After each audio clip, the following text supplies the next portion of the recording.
감사합니다. 오늘 봉독해 주신 신약성경 빌립보서 4장 11절로 13절의 말씀을 본문으로 빌사일삼이라고 하는 제목으로 하나님 말씀을 증거할 때 말씀을 전하는 저나 말씀을 듣는 여러분 모두에게 하나님의 은혜와 위로가 되는 시간이 되시기를 간절히 바랍니다.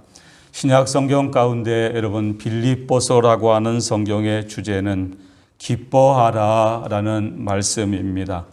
사도 바울은 짧은 빌립보서 1장부터 4장까지의 말씀을 통해서 기뻐하라 혹은 기쁨이라고 하는 단어를 무려 전부 16차례나 기록할 만큼 빌립보서는 기뻐하라고 하는 성경입니다. 여러분, 그런데 사도 바울이 빌립보서를 기록한 것은 로마 감옥입니다. 바울은 로마 감옥에서 빌립보서를 기록했습니다. 여러분, 빌립보서 1장 13절의 말씀을 보시면 이러므로 나의 매임이 그리스도 안에서 모든 시위대 안과 그 밖에 모든 사람에게 나타났으니라는 말씀이 기록되어져 있습니다. 사도 바울이 나의 매임이라고 말씀을 한 것을 보면 사도 바울은 빌립보서를 기록할 당시 로마 감옥 안에서 이 편지를 기록했다는 사실을 우리는 발견할 수가 있습니다. 여러분, 사도 바울이 감옥 안에서 감옥 밖에 있는 빌립보 교회와 빌립보 교회 성도들을 향하여 기뻐하라 라고 말씀을 하고 있습니다. 여러분 잘 아시는 유명한 데살로니가서 5장 16절, 17절, 18절 말씀에도 바울은 항상 기뻐하라, 쉬지 말고 기도하라, 범사에 감사하라. 이것이 그리스도 예수 안에서 너희를 향하신 하나님의 뜻이니라 라고 바울은 말씀을 했습니다. 여러분, 기뻐하시나요? 항상 기뻐하십니까? 감옥 안에 있는 사도 바울은 항상 기뻐했습니다. 그러나 오늘날 우리는 실제 생활을 돌이켜볼 때에 여러분, 기뻐하지 못하고 때로는 원망하거나 불평하거나 때로는 근심과 좌절 가운데 살 때가 많은 것이 우리들의 모습입니다. 사도 바울은 빌립보 4장에서 성도의 기쁨을 빼앗아가는 것들을 하나하나 말씀을 하면서 마치 친절한 의사가 처방전을 내리듯이 어떻게 하면 우리가 실제 삶에서 항상 기뻐하는 삶을 살 수 있을까를 말씀을 하고 있습니다. 여러분, 그 가운데 오늘 봉독해 주신 빌립보 4장 11절과 13절의 말씀은 환경에 대한 말씀입니다.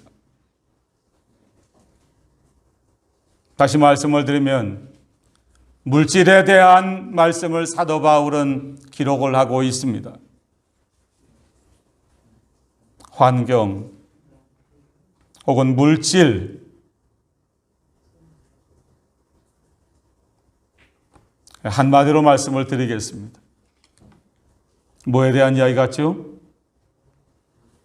한 글자로 돈에 대한 이야기입니다.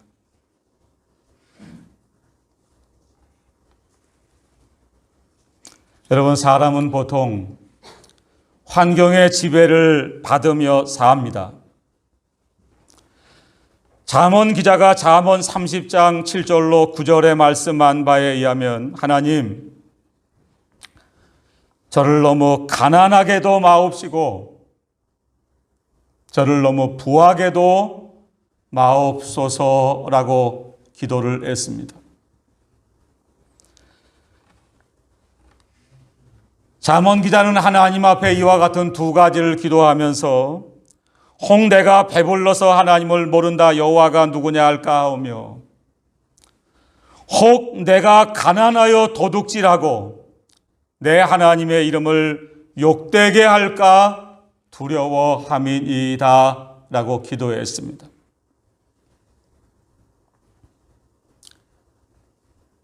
그러나 사도 바울의 신앙은 오늘 봉독해 주신 빌립보 4장 11절로 13절의 말씀처럼 배부를 때도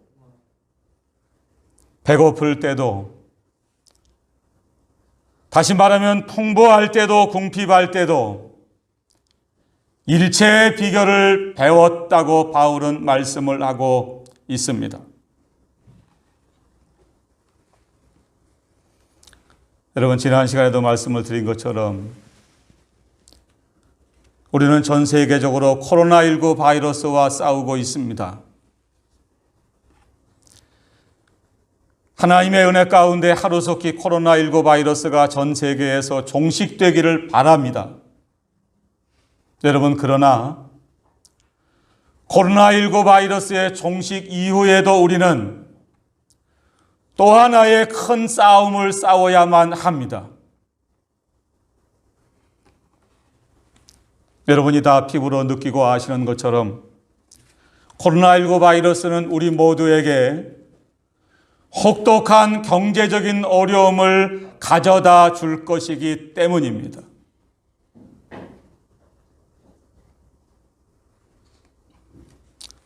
그러나 오늘 이 시간 살아계신 하나님이 우리 모두에게 들려주시는 빌립보 4장 11절로 13절의 말씀을 통해서 여러분, 저와 여러분 모두가 사도 바울과 같은 믿음을 갖게 되기를 간절히 바랍니다.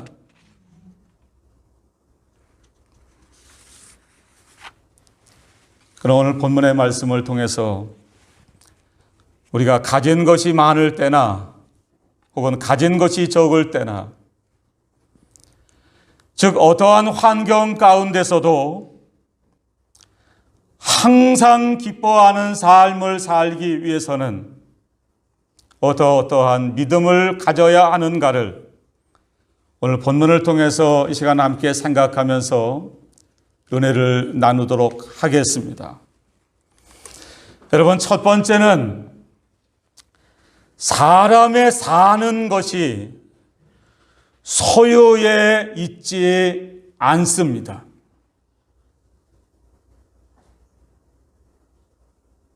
사람의 사는 것이 소유에 달려있지 않다라는 사실을 깨달으셔야만 됩니다. 오늘 본문은 읽어드리지 않았지만 여러분, 누가복음 12장 13절로 15절의 말씀을 보시면 어떤 사람이 예수님께 찾아와서 한 가지 질문을 합니다. 부탁을 합니다. 예수님, 내 형을 명해서 유산을 나와 나누게 해 주시옵소서라고 말씀을 드립니다. 아마 아버지가 돌아가시자 이 동생의 형이 동생과 재산을 나누지 않으려고 했던 것 같습니다. 여러분, 그때 예수님은 누가복음 12장 14절 말씀에 이런 말씀을 하셨습니다. 이 사람아, 누가 나를 너희의 재판장이나 물건 나누는 자로 세웠느냐?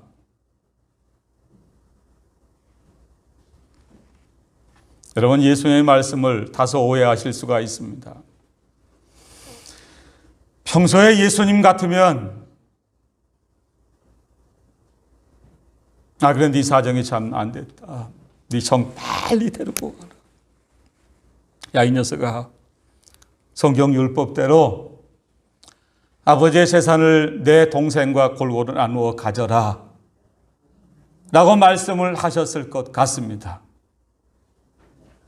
근데 예수님은 이 사람아, 누가 나를 너희의 재판장이나 물건 나누는 자로 세웠느냐라는 말씀을 하셨습니다. 여러분, 이 예수님의 말씀은 예수님이 동생의 문제에 전혀 관심이 없으시거나 사회적인 문제를 해결할 수 있는 능력이나 권한이 없으셨다는 뜻은 전혀 아닙니다. 예수님은 이어지는 누가복음 12장 15절 이하의 말씀을 보시면 유명한 비유의 말씀을 하나 하십니다.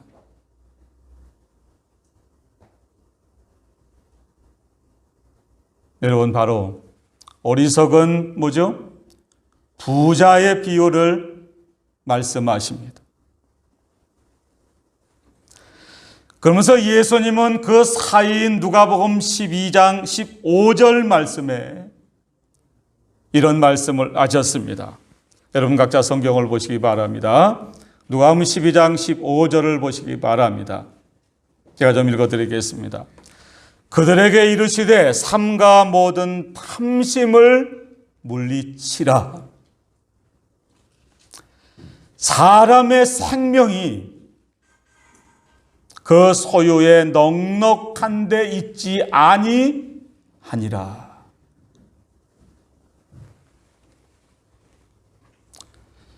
여러분, 여기서 우리는 아주 중요한 단어를 하나 발견하셔야만 됩니다. 탐심이라고 하는 단어입니다. 삼가 모든 탐심을 물리치라. 간혹 설교 시간에 헬라어 히브리어를 말씀드립니다. 여러분 그냥 들으시기 바랍니다. 헬라어의 탐심이라고 기록되어 있는 단어는 플레오넥시아라고 합니다. 근데 이 말은 두 가지 단어가 합쳐져서 이루어진 합성어입니다. 첫 번째, 더 많은이라는 뜻의 플레온이라는 말과, 여러분 헬라어는 잘 모르셔도 이 뜻은 좀 집중을 하시기 바랍니다.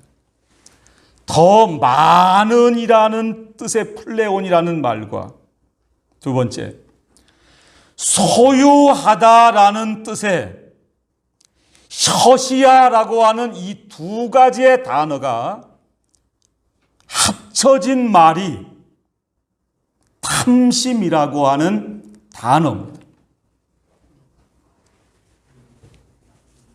여러분 이해가 됐을까요? 탐심. 헬라말 복잡하니까 우리말로 하죠. 다시 말하면 더 많이 가지려고 하는, 더 많이 소유하려고 하는 마음을 성경은 탐심이라고 부릅니다.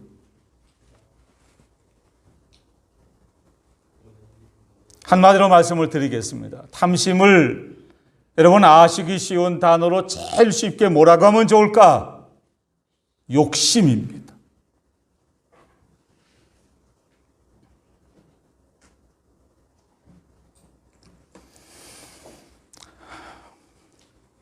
여러분 얼마 정도 가지시면 만족하시겠습니까? 예? 만족할 줄 모르는 마음, 욕심, 이게 탐심입니다. 야고보 1장 15절에 야고보는 욕심이 잉태한 즉 죄를 낳고 죄가 장성한 즉 사망을 낳느니라 라고 말씀을 했습니다. 여러분 욕심이 죄를 낳습니다. 죄가 장성하면 어김없이 사망을 낳습니다.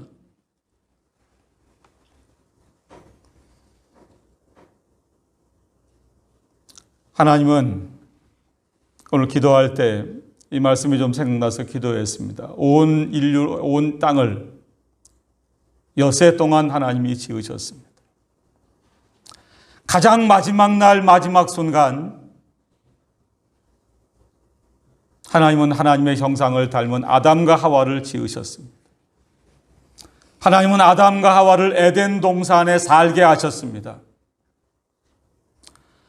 하나님은 여세 동안 모든 만물들을 지으시면서 하나님의 보시기에 심히 좋았더라고 말씀을 하셨습니다.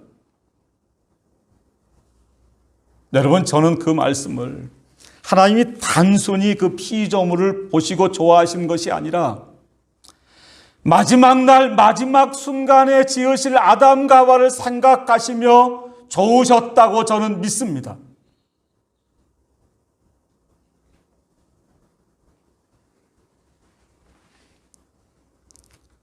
그리고 하나님은 아담과 하와에게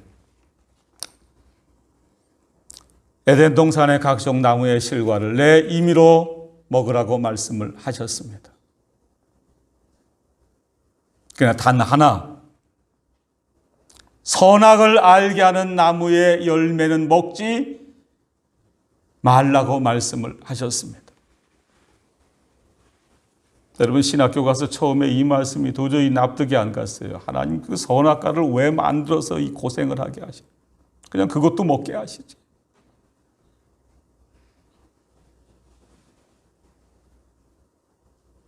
그러다 신학교 교수 목사님을 통해서 깨달아졌습니다. 하나님은 에덴 동산의 주인이 아담과 하와가 아니라 하나님이심을 알게 하려고 하셨다는 겁니다.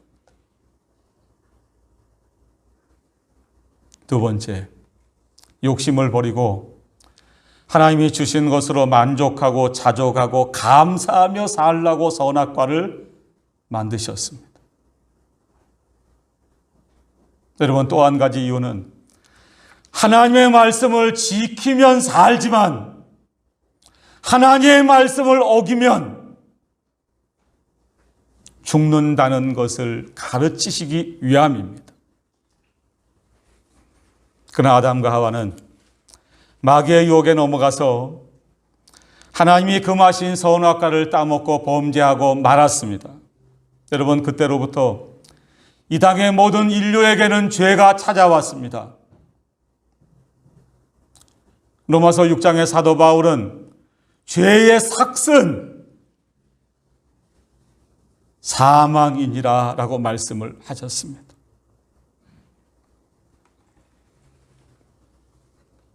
여러분, 이 오늘 아침에 하나님 앞에 예배하러 나온 여러분들, 여러분, 사람이 잘 살고 못 사는 것은 물질에 달린 것이 아니라고 하는 아주 단순하지만 가장 중요한 진리가 이 아침에 저와 여러분 모두에게 다시금 깨달아지시기를 간절히 바랍니다.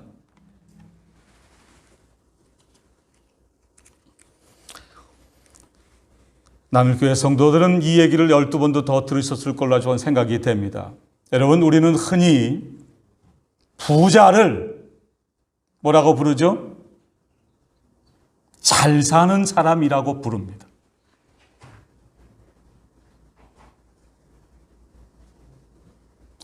반대로 가난한 사람을 뭐라고 부르죠? 못 사는 사람이라고 부릅니다. 아닙니다. 여러분, 만약에 부자가 잘 사는 사람이라고 하면 이 세상의 부자는 다 행복해야만 됩니다. 여러분, 행복의 기준은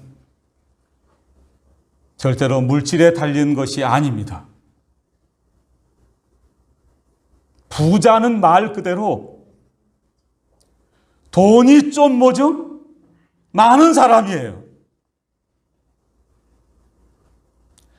여러분, 부자 이코로 잘 사는 사람이 아닙니다. 물론 이 말을 또 오해하시면 곤란해요. 꼭 그러신 분이 계세요. 그럼 부자는 다 잘못 사는 사람인가? 아니에요. 여러분, 부자든 가난하든 마음으로부터 하나님을 사랑하고 하나님의 말씀을 순종하고 이웃을 위해서 나누며 사는 사람이 참으로 잘 사는 사람입니다. 가난해도 열심히 땀 흘려 일하고 하나님이 주신 것으로 만족하고 감사하고 하나님을 사랑하고 하나님의 말씀을 지키며 사는 사람이 여러분 진정한 의미의 잘 사는 사람들입니다. 여러분 이 시간 진짜 잘 사는 사람들이 되시기를 바랍니다. 사람의 행복은 소유에 많고 적음에 달린 것이 아닙니다. 잠언 15장 16절로 17절과 잠언 17장 1절의 잠언 기자는 가산이 적어도 여호와를 경외하는 것이 크게 부하고 번뇌하는 것보다 나으니라. 채소를 먹으며 서로 사랑하는 것이 살진 소를 먹으며 서로 미워하는 것보다 나으니라. 잠언 17장 1절에도 마른 떡 한 조각만 있고도 화목하는 것이 제육이 집에 가득하고도 다투는 것보다 나으니라 라고 말씀을 하고 있습니다.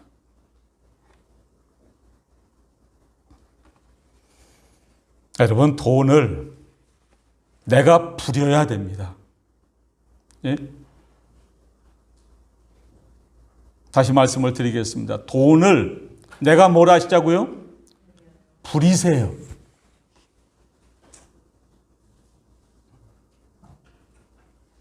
저는 하나님이 한 달에 한 번 사례비를 주시면 넌 이리로 가, 넌 이리로 가. 여러분 돈을 부려요.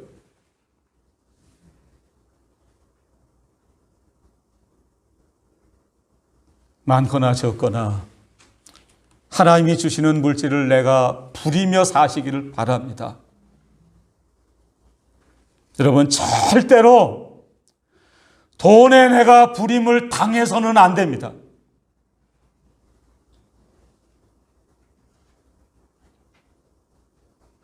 두 번째로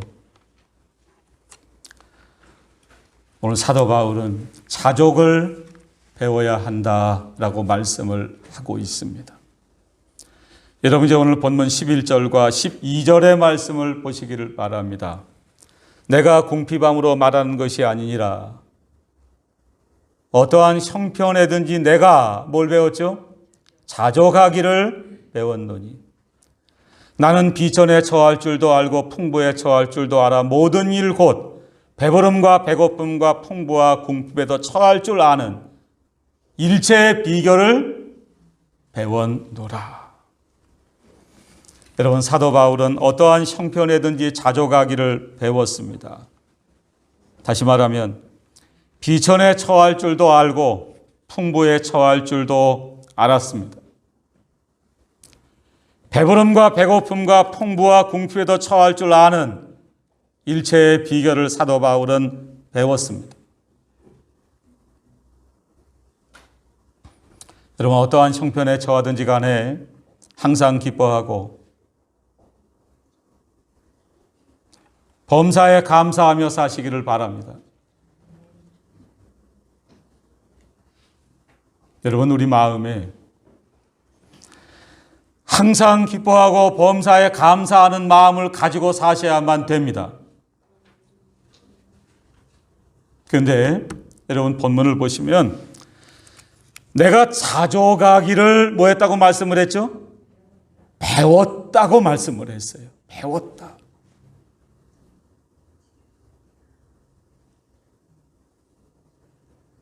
여러분 운전을 하려도 그냥 차를 몰고 나가서는 운전이 안 됩니다. 배우셔야 됩니다.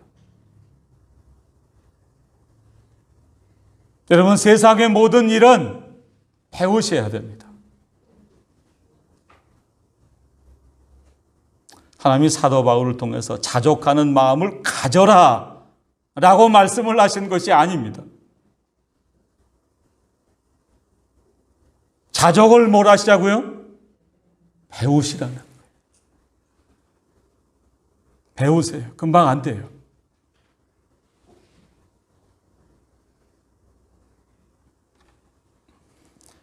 하나님이 주신 것으로 자족하며 만족하며 감사하며 사시기 바랍니다. 그렇다고 이 말씀도 오해하시면 안 됩니다. 그러면 예수 믿는 사람은 열심히 일할 필요도 없고, 아닙니다. 여러분 열심히 일하세요.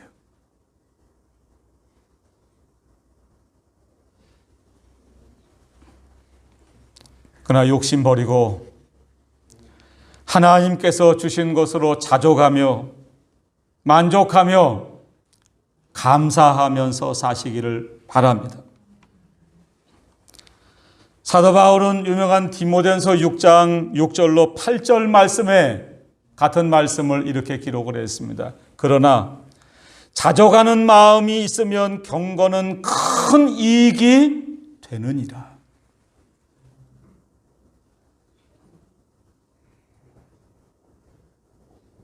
그 다음에 중요한 말씀을 하나 하십니다. 디모데전서 6장 7절입니다. 우리가 세상에 아무것도 가지고 온 것이 없음에. 여러분, 하나님이 우리 사람을 이 땅에 낼 때 대통령의 아들도, 국회의원 장관의 아들도, 재벌의 아들도 벌거벗고 빈손으로 이 땅에 나오게 하셨습니다. 우리가 세상에 아무것도 가지고 온 것이 없음에 또한 아무것도 가지고 가지 못하리라.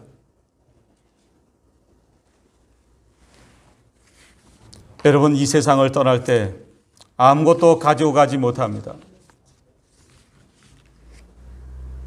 여러분, 세상을 떠날 때 아무것도 가지고 갈 수 없습니다. 오늘도 우리 캄보디아 친구들 많이 나와서 감사합니다. 가능하면 조금 캄보디아 말로 좀 통역을 하면 좋겠다 싶어서 제가 설교 원고를 좀 먼저 보내줍니다. 근데 어제 설교 원고를 보내주고 이거 이해를 할까 잘 모르겠는데, 여러분, 수의에는, 친해트 친구 수의 알아요? 예? 수의 알아요? 우리 친구들 수의 압니까? 수의 알아요? 수의? 수의 모르죠? 수의 알아요? 감사합니다. 수의를 안 돼요. 네. 사람 세상 떠날 때 입는 옷이 수의예요. 그렇죠? 네, 여러분, 수의에는 주머니가 없어요. 주머니가 없어요. 공술의 공수거입니다. 빈손으로 왔다, 빈손으로 갑니다. 우리가 먹을 것과 입을 것이 있은즉 족한 줄로 알 것이니라. 여러분, 사실은 예수님께서도 제자들에게 가장 요긴한 기도를 가르치시면서 주기도에 이런 기도를 가르쳐 주셨습니다. 하나님, 오늘날 우리에게 일용할 양식을 주시옵소서. 무슨 양식이죠? 일용할 양식. 자족하는 마음이 욕심을 사라지게 합니다. 자족하는 마음이 욕심을 사라지게 합니다. 여러분, 욕심 하나만 우리가 조금 버리면 저와 여러분이 예수 잘 믿는 하나님의 사람들이 될 줄로 믿습니다. 만족하고 자족하고 감사하며 사시기를 바랍니다. 성경에 많은 사람들이 욕심을 부리다가 욕심 하나 때문에 멸망의 길을 갔습니다. 아간, 엘리사의 몸종 게하시, 예수님의 12 제자 중에 하나였지만 비극적인 결말을 맞이한 가룟 유다, 사도행전 5장의 아나니아와 삽비라와 같은 사람들은 자족하고 감사하고 만족하지 못하고 욕심 때문에 멸망의 길을 갔습니다. 사도 바울처럼 여러분, 자족을 배우시기를 바랍니다. 만족하며 감사하며 사시기를 바랍니다. 자, 이제 마지막 세 번째, 주 안에서 살아야 합니다. 자, 오늘 마지막 절인 13절의 말씀을 우리 다 같이 한번 읽도록 하겠습니다. 여러분 각자 성경책을 보시기 바랍니다. 빌립보서 4장 13절. 우리 가정에 계신 분들도 다 같이 한번 읽도록 하겠습니다. 시작. 내게 능력 주시는 자 안에서 내가 모든 것을 할 수 있느니라.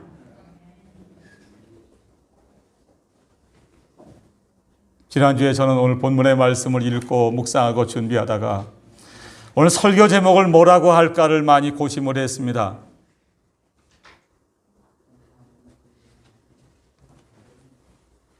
그다음 오늘 설교 제목을 빌사일삼이라고 정했습니다. 같이 한번 해보죠. 빌사일삼. 시작. 빌사일삼이 뭔지 아십니까? 빌립보서 4장 13절이라는 뜻이에요. 여러분, 예수 믿는 분들이 간혹 오해하시는 말씀이 여러 개 있습니다. 근데 그 중에 하나가 빌사일삼이에요. 여러분, 이 말씀을 어떤 분들은 예수 믿으면 내가 슈퍼맨이 된다 이렇게 생각하시는 분이 많아요. 어떤 분은 이 성경을 또 이렇게 해석을 해요. 내게 능력 주시는 자에서 내가 모든 것을 할 수 있느니라. 사도 바울은 할 수 있다고 했는데 어떤 분은 이걸 또 이렇게 읽어요. 내게 능력 주시는 자에서 내가 모든 것을 가질 수 있느니라. 이렇게 읽어요. 이게 참 문제예요.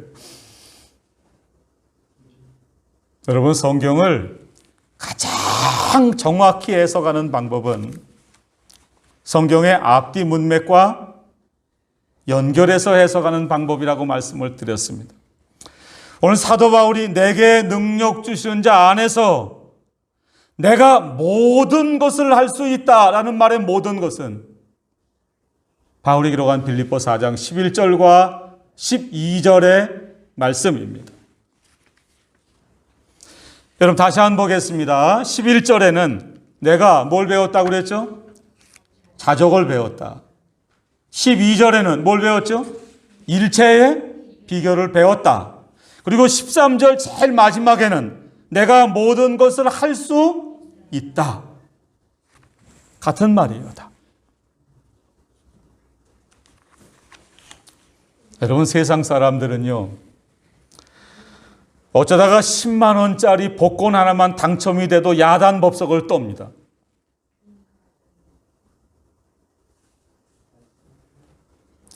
좋다고 하는 자동차를 하나 사면 좋아서 야단법석을 떱니다. 그런데 여러분, 세상 모든 것은 다 낡아지고 없어지고 지나갑니다.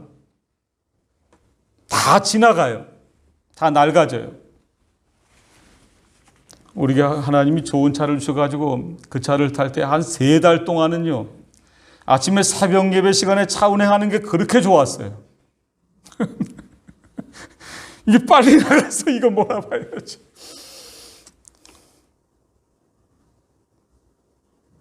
다 낡아져요. 물질로 행복하던 사람은 물질이 없어지면 불행한 줄이라 합니다. 건강으로 행복을 찾으려고 하는 사람은 건강을 잃어버리면 불행해진 줄 압니다. 사랑하는 성도 여러분, 잠깐 있다가 사라지는 것을 붙들려고 하지 마시기를 바랍니다.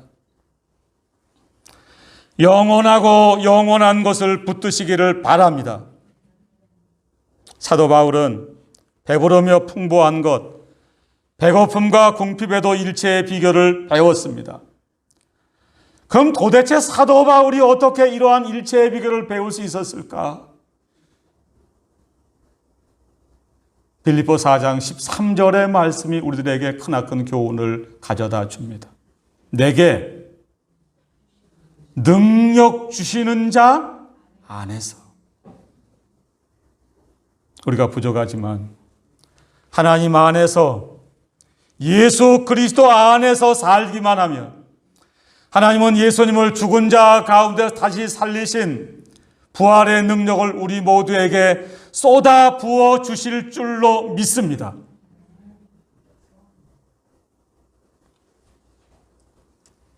여러분, 어떠한 형편이든지 자족하며 살 수 있는 능력을 받으시기를 바랍니다. 오늘 말씀을 마치겠습니다. 코로나19 바이러스로 인해서 세계 경제가 어려워지고 우리의 삶도 어려워지고 있습니다.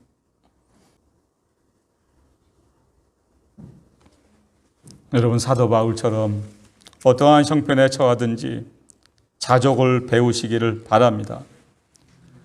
배부름과 배고픔과 풍부와 궁핍에 처할 줄 아는 일체의 비결을 배우시기를 바랍니다. 무엇보다도 사도 바울처럼 내게 능력 주시는 자 안에서 사시기를 바랍니다.